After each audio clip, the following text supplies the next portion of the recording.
overview on the investment world. Coinbase, that was the company that invested or acquired the most companies in 2018 in the FinTech industry. It's amazing to me. Those new players, they know what they're doing. And definitely point number 5, tech leaders and FinTech leaders should spend more time in Israel. So we're going to go to the next session, and in the next session we're going to have 2 speakers.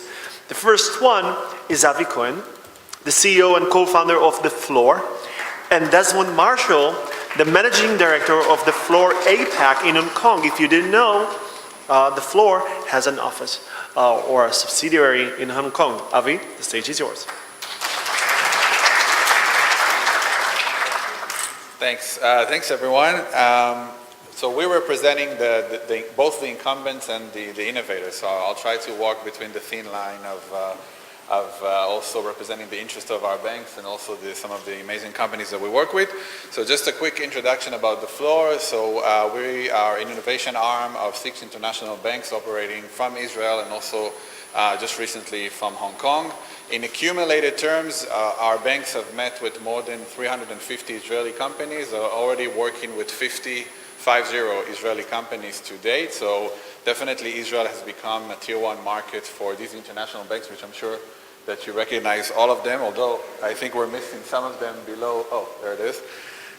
Okay, so we're basically working with 6 international banks and also with some of our strategic partners such as Intel and Accenture.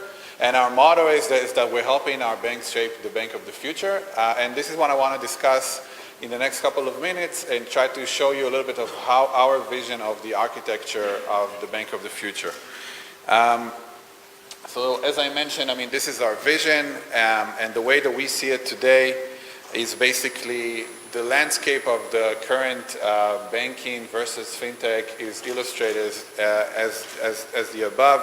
So of course we have the emerging FinTech startups that are trying to disrupt from a perspective of a niche solution to any aspect of the banking. We have FinTech companies in lending, in payments and other areas. We have the challengers banks, the neobanks. Just in the UK alone, you have about 11 neobanks like Atom Bank and Monzo and others that are trying to disrupt the banking industry from their perspective, but they're not offering right now full-scale banking services. They're limited to certain retail services such as account opening and also saving accounts, and some of it are also dealing with FX and lending as well.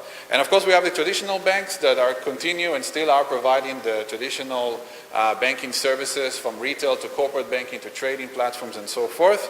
And this is kind of the tension that revolves around the current landscape.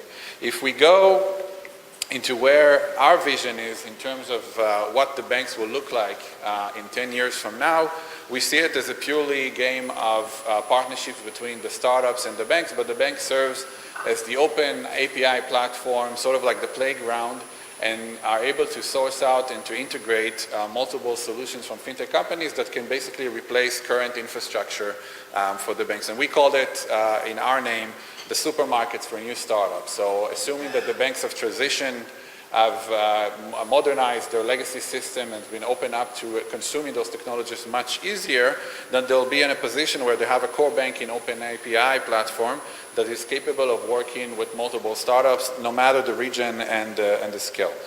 But there is this, we call it the decision moment for many of the banks, which is basically choice A versus choice B. Choice A, which is the ideal from our perspective, is to lead the customer relationship and continue to lead the engagement with the customer, which means to go through the digitization process and work directly with the customer through various channels. It could be through mobile, web, and the branch, assuming the branch will continue in 10 years from now. In choice B, we look at becoming a utility bank, which is the least favored option by many of the banks, which means that banks basically become a commodity, and on top of it, multiple players become the front-end interface with different type of customers. We put the big players, the Alibaba, the Google, and the Amazon players of the world, but it could be at the same time even smaller players that are just kind of taking a part of the current business of the banks today, and trying to develop an interface with the customers.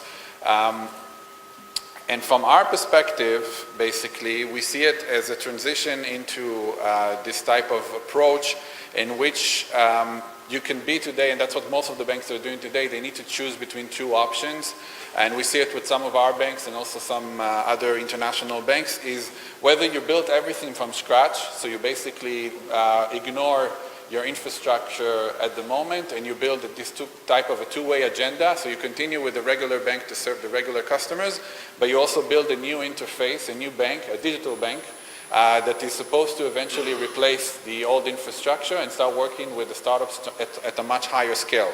Alternatively, and that sometimes could be the least expensive or more expensive, it depends on how you tackle it, it's basically wrapping your current infrastructure with an open API platform that enables you to still maintain your current infrastructure, but also to start working with new companies that are able to connect to your core banking system through open APIs. We see that there's not much of a right way or wrong way. We see banks that are taking the left side and taking the right side. For example, everyone knows also the Israeli version of Bank Leumi and Pepper, but we also have international banks such as Santander, for example, who launched Open Bank, which is their digital branch, and we're seeing it also with some of the other international banks.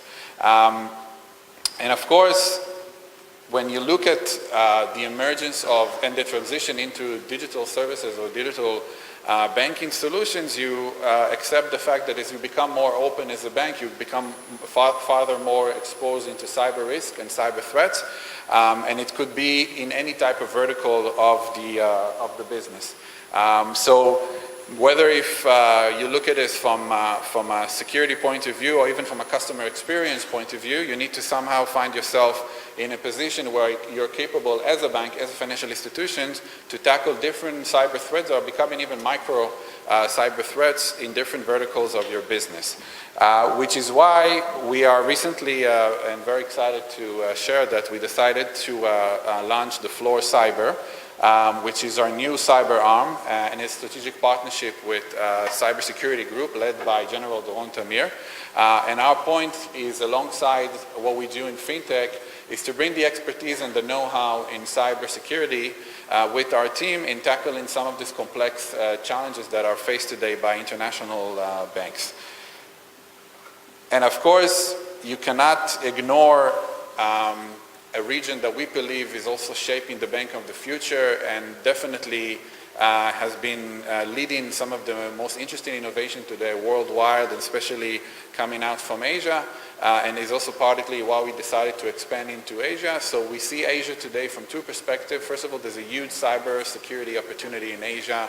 As you know, players like Alibaba, WeChat, and others have gone through a massive transition into open innovation and leading the consumer-led innovation from a FinTech point of view. That also entailed many cybersecurity challenges that they haven't faced up until today. And on the same side, also FinTech presents a massive opportunity for Western banks to look at some of the leading innovation coming out from Asia. That's why we decided to base ourselves also in Hong Kong to have a better lens towards what's going on in Asia. And I know these numbers have been shown also previously, but I think it tells the bigger story of how the investments and the capital flow going into Asia. By the way, not just going into Asia, but some of the most prominent investors in European FinTech and in Israeli FinTech came actually from Asia.